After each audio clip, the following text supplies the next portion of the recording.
Hello, hello, hello, and welcome back to the Bank Shot Degens podcast with your host, my buddy, my man, Jacob, Denny Denholtz, and me, Matt the Shrine Shriner. Denny, what's good? What's going on, man? Wednesday, June 19th, 7 p.m. Matt, it's our 20th episode. Yes, sir. 20 down. Pretty special, 200 to go. First episode we dropped, I think was like early October. Yeah. And I think it's pretty cool for us to see how we've grown. Still have a lot of learning, a lot of room to work. But we really, we love doing this, and we're ready to wrap up our first year and go back to the drawing board, get better and get ready for year two. Absolutely. We're going to have probably another one or two more episodes talking about the draft coming up on June 26th is the first round.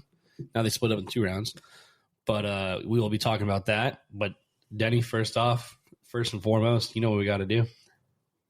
Good old tradition, man. We got to keep it alive. Got to keep traditions. In words of some great Canadians, you don't fuck with tradition. Anyways, as you don't know, if you don't know, we're taking a shot for the Seattle Supersonics. Come back to this great association we like to call the NBA. We're really, really close to this actually happening, making it a real life situation. Adam Silver, make it happen. Kind of blows my mind that he even mentioned Mexico City as an expansion team. What the fuck? No, you don't. Ridiculous. Just don't. Yeah.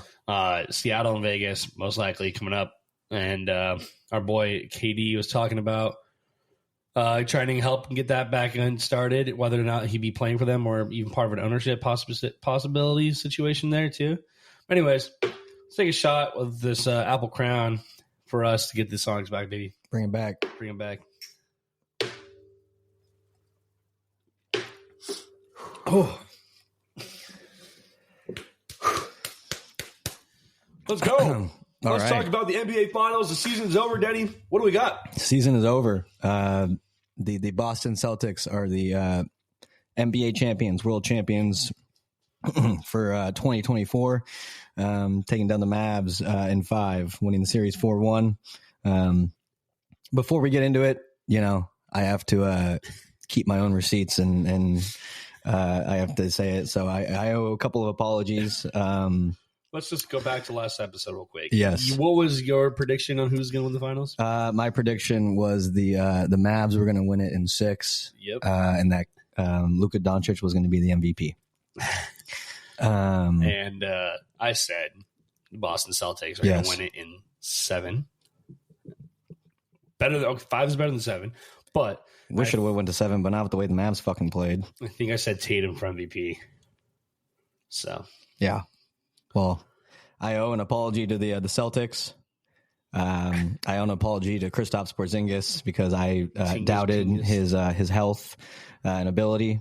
And we all saw what he did, especially in Game 1. I have to apologize to the role players of the Celtics because I was shitting on them and saying that the Mavs role players were better. And Sam Hauser was a very pivotal role in that in their offense. That guy just knocks down any fucking threes. I hate that guy.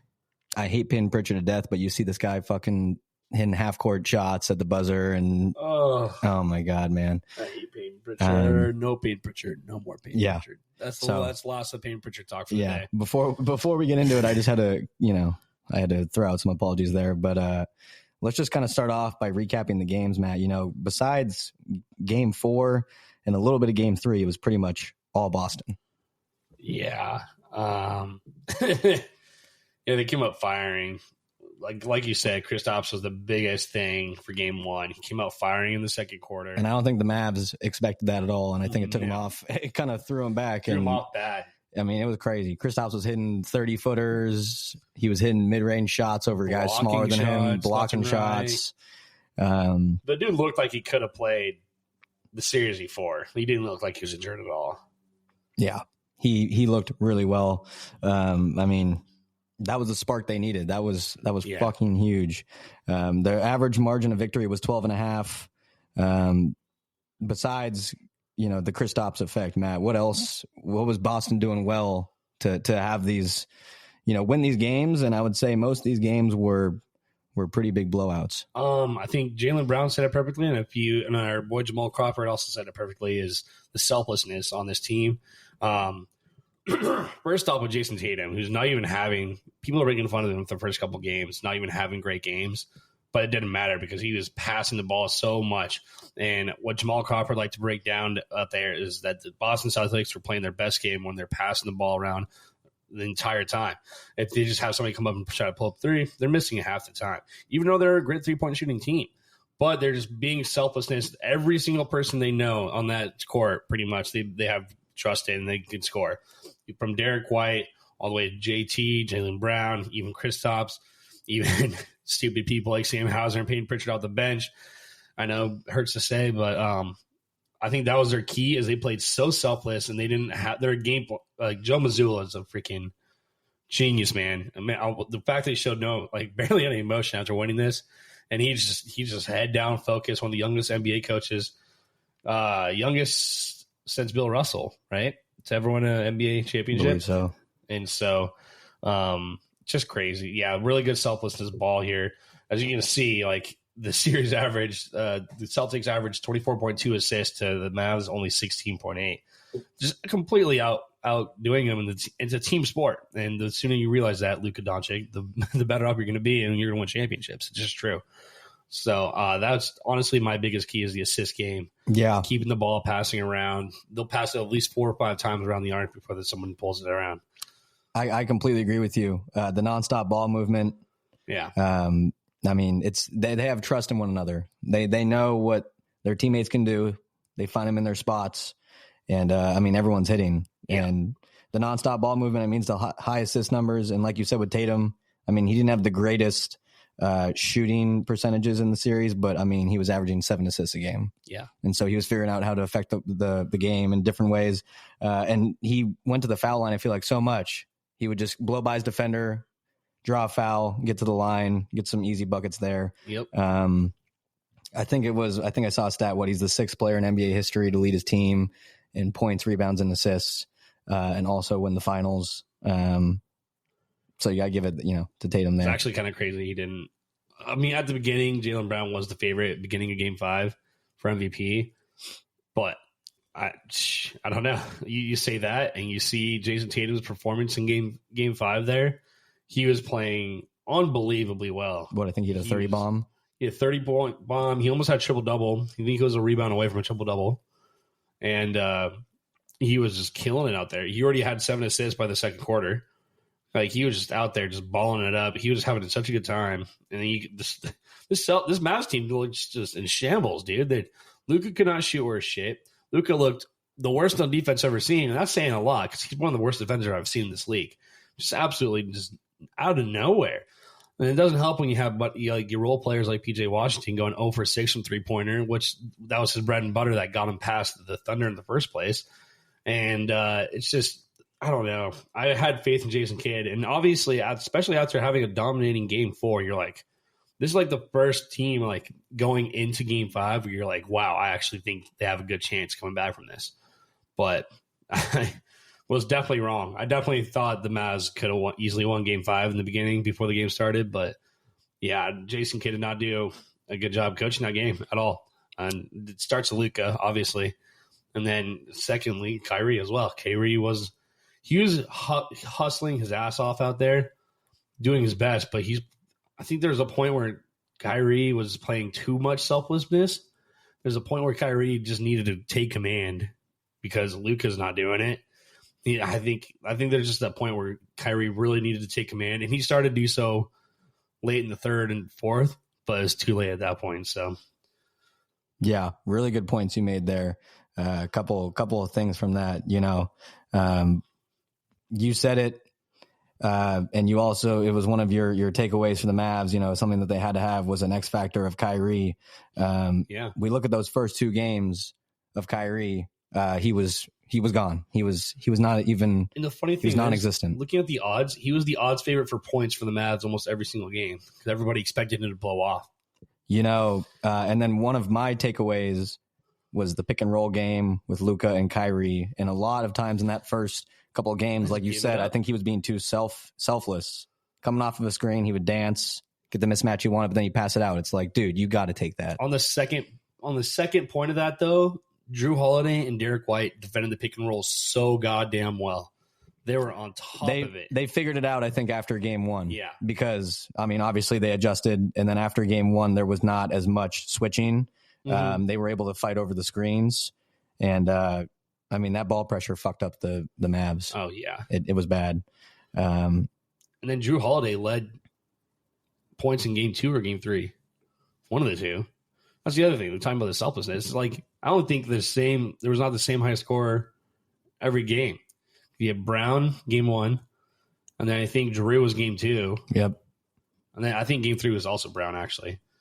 And then you just have, Tatum in game 5. So it's like literally just spreading it. Like, you don't need the one person every single night on that team to hit off because everybody's so goddamn good on there. Yeah, and I think that addition of Drew Holiday was just that might have been it. I literally texted you this after the finals. It's literally fucking Boston or the Bucks' fault. This is the Bucks' fault on why. Embiid tweeted that. He said, "Did the Bucks give him the championship?" Yeah, he said it live. He probably said on. Yeah, and I think the answer is yes. Yeah, Bucks give him the championship. I mean, it wasn't the Trailblazers' fault. Let's just put that. No, I know the Trailblazers involved in the trade and stuff like that. No, not the Trailblazers' fault. They had to do it. They're fault. trying to build. Yeah. Can you imagine what the Bucks would be if they had Drew Holiday right now and they still had I think they would have had a better chance of Drew Holiday than Dame. That's a very, very hot take, I feel like. Drew's so goddamn consistent, and obviously he led the team in scoring for one of the finals games here. And then what did Dame do? Score 50 and a half and not score for the rest of the series?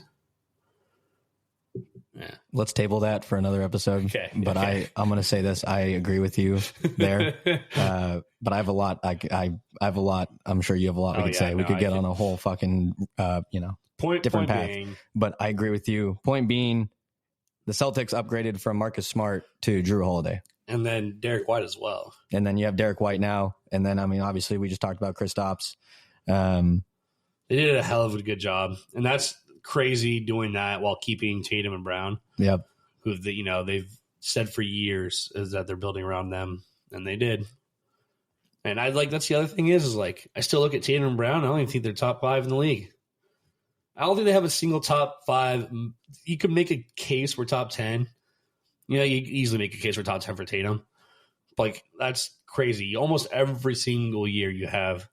I think they were like one of the first teams ever to have. Oh, yeah, one of the first teams ever to have a starting 5 to not have a single All-NBA award or something like that, or like have a Defensive Player of the Year or an MVP award or something like that. I think something in the wording is wrong there, but you know what I mean? Yeah. No, and it's, I think you got to credit to Joe Mazzulla. You also got to credit Brad Stevens now, the guys running all the ops. They've done it. Has been amazing. Yeah, they've done a great job. I mean, this team went 16-3 in the playoffs, and that's the second best record in history. I think number 1 was 16-1. I think it was the Warriors. Yep. And so I mean, they were doing it in dominant fashion. Going back to Derek White, that was an X factor I had said for the Celtics, and his numbers weren't even. I would say up to what he usually has, but just his presence on the court is a difference maker. Having that defensive mentality, having a high IQ player who knows how to rotate the ball, move off the ball defensively. And I would say Derek White and Drew Holiday are both amazing at hustling for those offensive rebounds. Oh, and then it is crazy. Not even only offensive, but defensive too. Yeah. But you still have Derek White going up to block Derek Lively. Who does that? That man's like what? Not even 6'5", 6'6", maybe, and he's going up to guard the 7-footer. He blocked Derek Lively in the game 5 as well. That's just crazy. And one of my favorite quotes from Derek White this entire time, or at the end of it, he's showing the picture of all his chipped teeth and everything like that. And the man literally said, "I lose all my teeth to win the championship." That's fucking hustle right there. That's why you play the game. Ball is life, and I love that from Derek White. Good for Derek White. Yeah, shout out Derek White. I mean, that whole Celtics team, they play for each other. Every player gives 110%, both sides of the floor. And I would say, talking about them defensively, I think something they did really well, which I had talked about in the takeaways for them, was their defense and pressuring the ball. Yeah. They did a really good job. I don't think anyone else can fucking handle the ball besides Luka and Kyrie on that team. No. So when one of those guys is off the floor, they're just going to pressure the other one, and then they're going to force them to throw a turnover. I think what the Mavs really need to do is they need to figure out their starting lineup. Because, like, DJJ was, like, their leading scorer at the first half. Yep. But DJJ does not do much else. He's just, like, a big dunker. Because he had, like, 0 assists, 0 rebounds, and just 10 points. He's not he's not a playmaker. Stats. He's just doing it. He's just hitting his shots. Yeah, he's just there. He brings a good pressure on defense, I feel like, but not. He's a lengthy forward. Yeah. But he's not creating turnovers or anything like that. He's just a good pressure, I feel like. So, like, I don't know. I like Derrick Jones for his amazing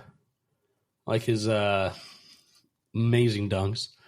He should be a dunk contest guy every single year, but they just need to figure out what they're going to do with that. And PJ Washington was, the only reason he was on the floor for a while is because he was automatic from 3, and then he was 0 for 6 in that game 5. So I don't know. They just have to figure out. Gafford, 100% still a starter.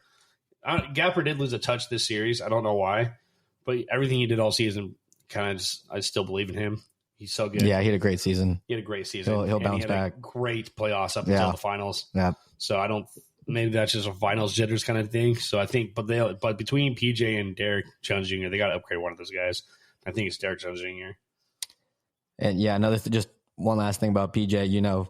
As we were talking about earlier, he was so effective on that corner 3. Just sit there and wait. And in the later part of the series, it seemed like he started trying to create either for himself or for others, and I don't think that's part of his package. I think he excels sitting. Yeah. He's a catch and shoot guy. Yeah, he is. We've seen him excel at that. Just sit there and wait, man. You'll get the ball. We talked about it so many times this season, and the new NBA about the drive and pass out. What do we call that? The driving kick. Driving kick, yeah. That's literally one of the most successful teams for that was them. Yep. And so they did that a lot in the beginning of the playoffs. They just feel like they just lost their step. Other than that game 4, they came alive. Celtics has just had always one game where they just lost their touch every single series. And it just happens. You're not going to be 100% perfect. Yep. But the reason why the Celtics did bad, Jamal Crawford broke it down. They didn't move the ball a lot at all in the game 4. So it's like, but then then the Mavs took advantage of it. But then Mavs couldn't make a single response. So Luka averaged 4.5 turnovers in that series too. He just didn't look like he wanted it, man. I don't know. It's easy to judge from afar. Well, it's interesting, because one of the things I also said for the Mavs was kind of the mentality of Luka, and we saw 2 different sides of it. In game 3, he fouled out. He was bitching the whole time, not getting back on defense.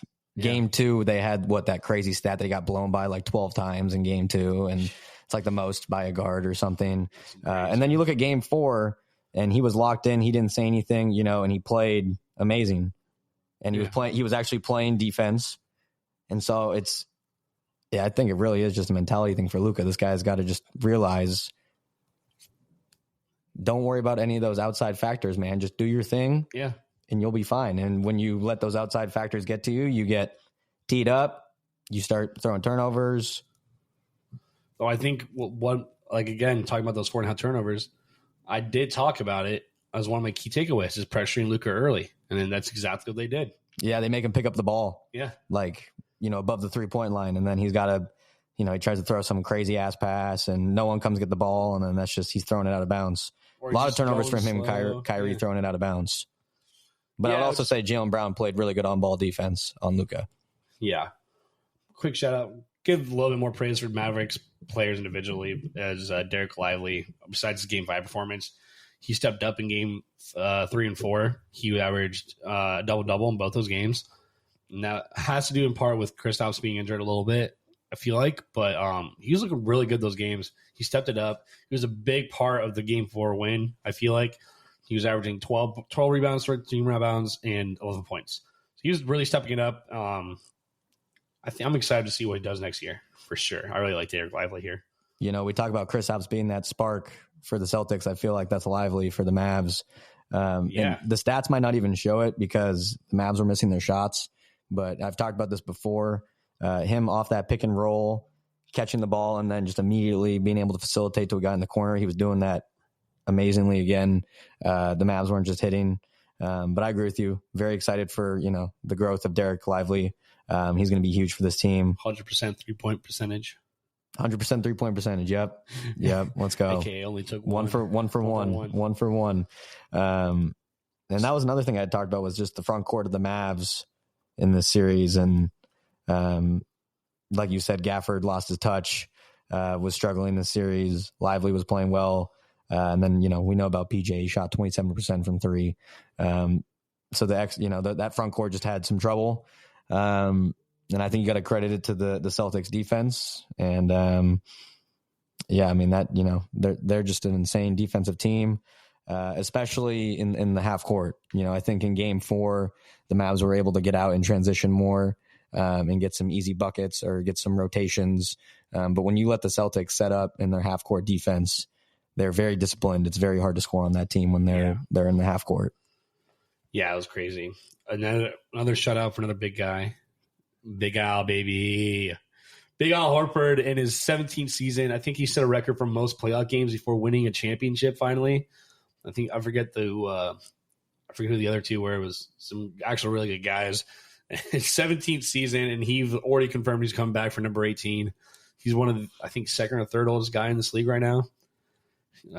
Shout out to Big Al. Good for Al, man. I mean, he's shown, his worth. He deserves it. He's still a huge role player for this team. He looks young, dude, and he's moving around like he's young. I can't remember exactly what it was, but he was up there for one of the highest 3-point percentages in the finals. I saw a stat that I think before the 2015 season, he had only made 10 threes. Yeah. In his whole career, he made 9 in the finals. Yeah, he's hit 200 and something threes since 2015. Just shows the evolution of the game, evolution of his own game. I mean, he was able to elevate it and get a 3-point shot. So yeah, it's not like he was doing anything big points wise. He's averaging 6.2 rebounds and he's getting 7 points. Also, the fact that they started Al and had Kristaps coming off the bench is kind of cool. He was a presence, man. He was also good defensively. He's got the hustle, but you could not tell that the man's in his 18th going into his 18th season. He looks younger than half these people out here that are just playing lazy defense, if you know what I mean. But big shout out to Big Al. Honestly, the only player on this team that I really wanted to get a championship out of this. Everybody else I don't really care about. I like Kristaps. I like Derek White and Drew. But, I mean, yeah. Big congrats to Big Al. You deserve it, man. Do you know who now has the record for most playoff games without a ring? Would it be Luka Doncic? No, I believe it's James Harden. I would say either James Harden or even Russell Westbrook. Could be Russ. It could be Russ. Yeah. No, I think James has actually played a little bit more games than Russ in the playoffs. Probably because But I think it was, I think it's Harden, which I think is just hilarious with Harden. Go ahead. Go and rant. I'm going to look this up. Well, something else I need to talk about the Mavs. Very frustrating was just their free throw percentage. And I think this was even showing in the conference finals, and it, kind of got worse into the finals, but they shot 68% as a team from the line, and Luka shot 58% from the line. Yeah. It's just, you cannot be, for Luka, that's unacceptable. For his caliber, for his shooting ability, I mean, I don't know how you're not able to hit these free throws. The whole team needs to get better at free throw shooting. I mean, those are vital points. They were missing, 5 or 6 free throws a game.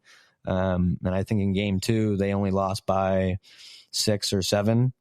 I mean, not saying that would have made, a difference in that game, but I mean, these are valuable points you're just leaving. And so they just got to, I think they just, that's something they have to look into, get better at, especially Luka. You can't be shooting 58% from the line. All right. I hold on. I looked it up. Was it James Harden? James Harden is the most only active player with. Shit. Okay. Yeah. Can you name who's number 1 all time? We were talking about him before you started potting. Charles Barkley? No. Not Charles, not Raymond, but... Oh, Karl Malone. Karl Malone, 193. Oh, yeah. And then my man, Mr. Spokane guy, Zag up himself, Mr. John Stockton at 182. And then Sam Perkins at 167. Don't care about Sam Perkins. And then the next active is Chris Paul at 149. And then it's Cal Korver at 145. Damn. Did Cal Korver? Oh my God, Cal Korver was not on on the Cavs team that won, was he? Oh, that's so tough. That's so tough. All right, Cal Korver. But yeah, those are your tops. And Russell Westbrook is down the list at 122 games. Okay. Yeah, that makes sense with Malone. That definitely makes sense. So yeah, those are the only. And George Hill at 144. Oh my God, that's tough. That is tough. All right, anyways. What was your point before that? I apologize. Oh, no, you're good. I was just ranting about the free throw shooting from the Mavs. So bad. It's probably one of the worst in like playoffs history. Probably. I feel like 68%. Luka shot 58%. It's so bad. That's literally elementary school coaching. Make your free throws. Make your free throws. Make your free throws. Literally what my stepdad taught me. He was like, if you can't make a free throw, then why are you trying to shoot a three?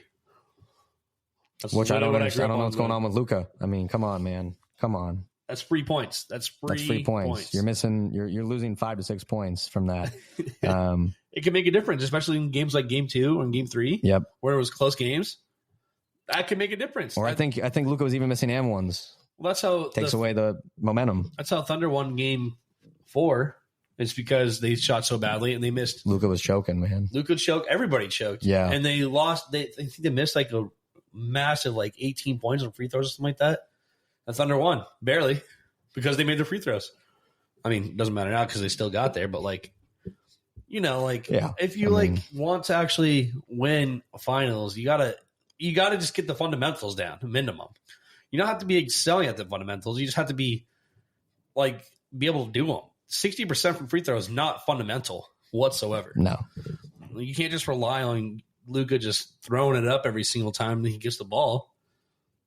Especially if you're gonna play dead and play dumb, that you think you're gonna get fouled in every single shot. You're gonna do that and then go to the free throw line and not make the shot, bro. Ball do not lie. Okay. Yeah, you try that hard to draw a foul and then you can't even convert. What's the point? That's just You're just making a fool of yourself. A lot of energy, a lot of time, essentially wasted. Yeah. Well, I mean, fuck, man.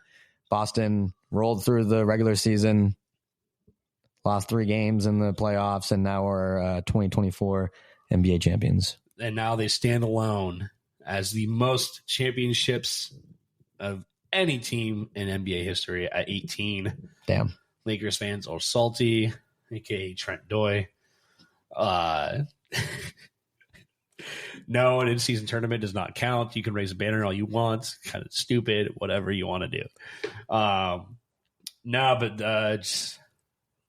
don't know. It felt weird because, even though that the Boston Celtics were the number 1 seed and the number 1 record in the NBA all season, it just felt like they had something that could be beaten. And we were wrong. There was just always that narrative surrounded by Boston. I think it's ever since people just want to doubt 2022. Yeah, I think they just want. I just think they just want to doubt him. Yeah, and I'm one of those people. I also want to doubt him. Especially with Tatum. I was one of those people. I don't know. Yeah. It's so funny. Everybody's making fun of Tatum, saying he's copying all these influencers, and he's like, "We made it. Anything is possible." KG, shout out. Hey man just won his first ring. Let him do his thing. You know what blew my mind, and that actually kind of makes me bad. I forgot that Kendrick Perkins was part of that 08 team. Yeah, that he was starting. That blows my mind. That's his claim to fame. Anyone ever tries to shit on him, that's what he's going to throw out. When every time we talk to Charles, he's like, "What's one of these, huh?" God, he's a bum. I know. I hate Kendrick Perkins. But anyways, congrats to the 2024 champs. On to next season. Props to, I'll say this, Jaylen Brown, I think, was deserving of the MVP. Just I think his game, even last year we saw the level he was playing at, but even the jump he's made this season. I think scoring wise, his ability to take his defender to the rack, pull up for a jump shot, do whatever. I feel like he's added little bits and pieces to his game, which has really just enhanced his offensive game overall. And then defensively, I definitely did not think he was a defensive guy. And I mean, he's been playing great defense all playoff. Yeah. So I have to give credit to where credit is due. All right. Looking into 2025, the opening odds from ESPN are the Boston Celtics, number 1. Makes sense. Denver Nuggets at number 2. The T-Wolves at 3. And then you have the Mavs, Bucks, Thunder, and all tied for the 3rd or 4th best odds. We'll end the season where they're at right now. No draft, no free agency, nothing, no trades. What do you think about that? What do you like? What's your like? I think the Bucks are a little high just with where they're standing right now. I agree. That team was in shambles a little bit.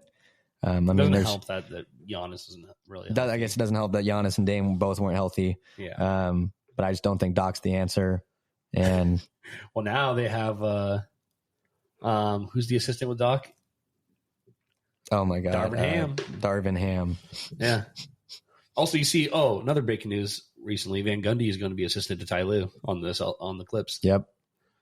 Forgot that he wasn't a part of ESPN anymore. Yeah. Totally forgot about that. He's also also an assistant on the U.S. men's national team for. Oh, Olympics. That's right. Yeah. No, good for him. Yeah, I mean, I think obviously the Nuggets are still up there. We all know about the Nuggets. The Wolves showed what they can do. The Thunder showed what they can do. And it's going to be very interesting to see what these teams do going into the draft, going into free agency. I can't remember what day free agency starts, but it is coming up.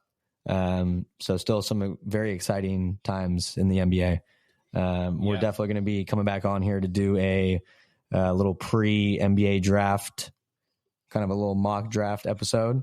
Yep. Draft, like Matt had said, is next Wednesday, the 26th, round 1, and then round 2 will be the following night, the 27th. So yeah, still a lot of NBA talk. Real quick, just because we love basketball so much, just reminded me, I want to talk a little bit, because we're probably not going to talk about in the draft episode, is USA Olympics coming up this summer. You have your 5v5 squad. I just want to talk about the roster real quick. Maybe just quick 5 minutes or something like that. Yep. But you got Bam Adebayo, Devin Booker, your boy, Steph Curry, of course, Anthony Davis, Kevin Durant, Anthony Edwards, Joel Embiid, Tyrese Halliburton, Drew Holiday, my man, LeBron James, Kawhi Leonard, and Jason Tatum. And then with the staff, we got Steve Kerr as the head coach. Number 1 assistant coach, my man from Spokane, Mark Few. And then you got Ty Lue and Eric Spoelstra as the staff for your Olympics. It's going to be a really good team. Also, the Canadian team's really stacked this year with Shea and Nikhil Alexander-Walker as well. And what's his face? Dillon Brooks. Pretty good team as well. They actually got second in the Kelly Olynyk. Kelly Olynyk. I think, yeah. Oh, yeah. Kelly Olynyk. Oh, yeah. My boy. Yeah. So I'd be exciting. Also really exciting about this year in the basketball Olympics is brand new 3v3.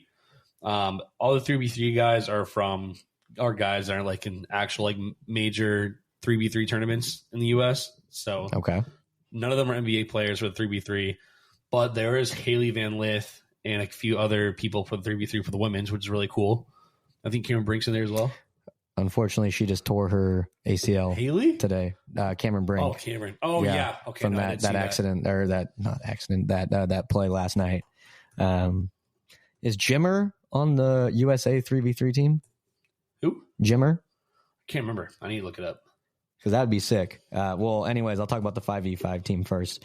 I think this is absolutely amazing. I agree with you. I think the competition also, just around the world now is going to be a lot better. So it should be some good games. But this is what I've been waiting USA to do. Last time we were there, it did not go well. And I think that's part of the reason why all these guys are now, pulling up. And for a lot of these guys, this is going to be their last time doing it. And so I think it's going to be a very exciting Olympics. And I'm also very excited to see what these other teams can do. You look at guys like Luka, you look at guys like Jokic.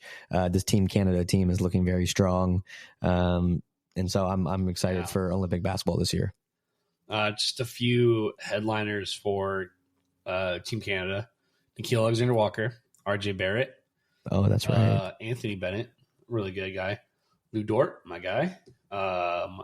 You also got Andrew Wiggins, Andrew Colson, Dwight Powell, and you got Nick Nurse coaching. And obviously Shea. It's a pretty good team there. It's a fun team. Then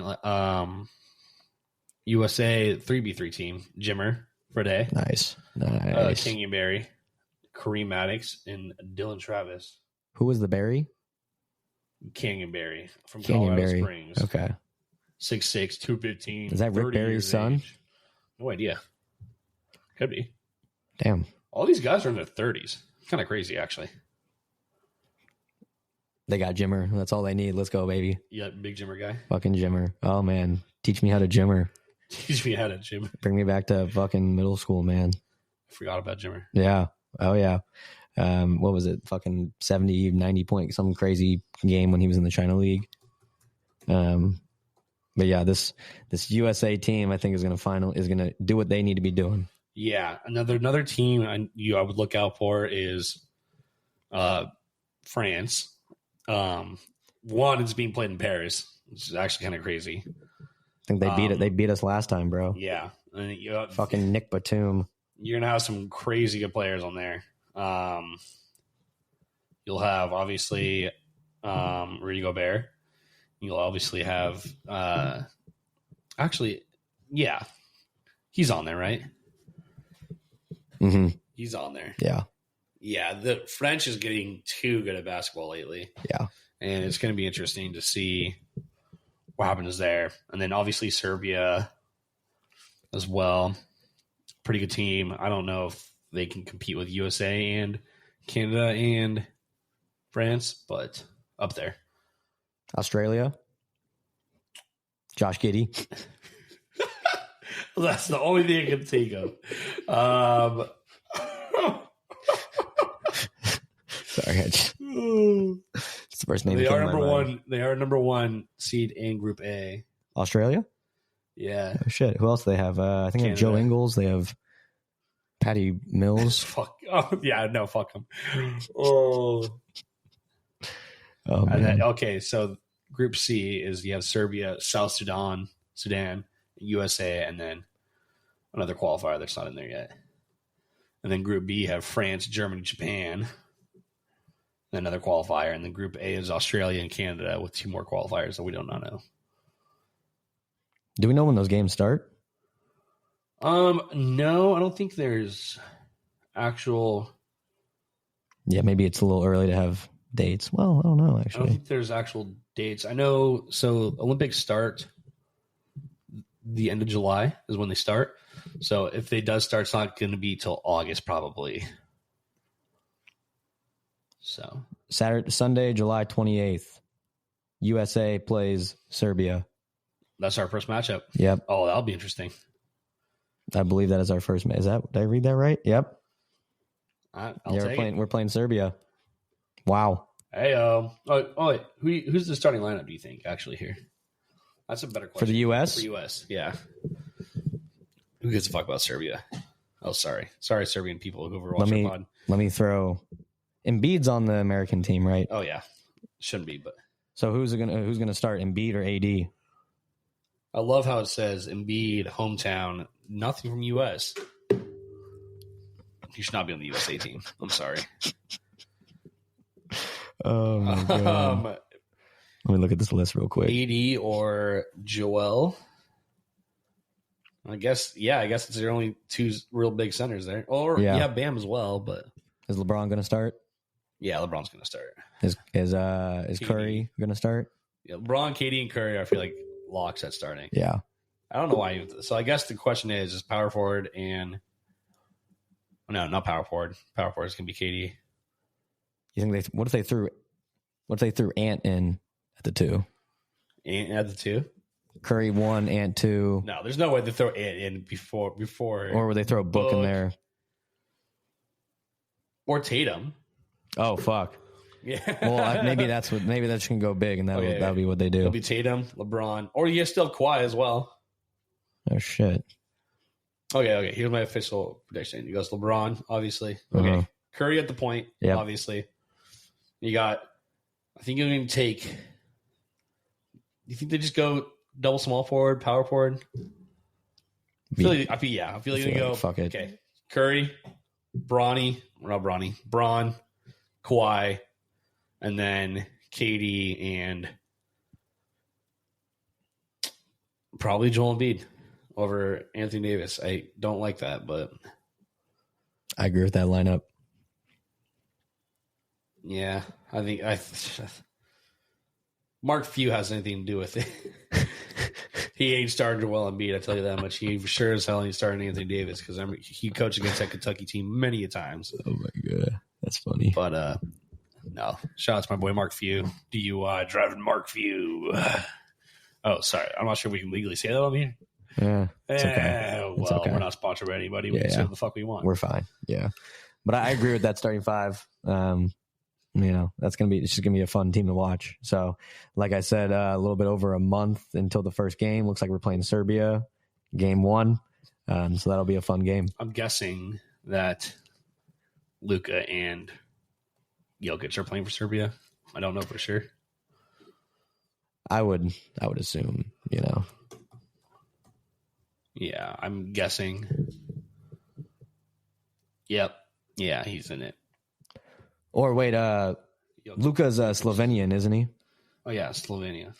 I think Luka's from Slovenia, so it'll just be Jokic. Yeah, just Jokic.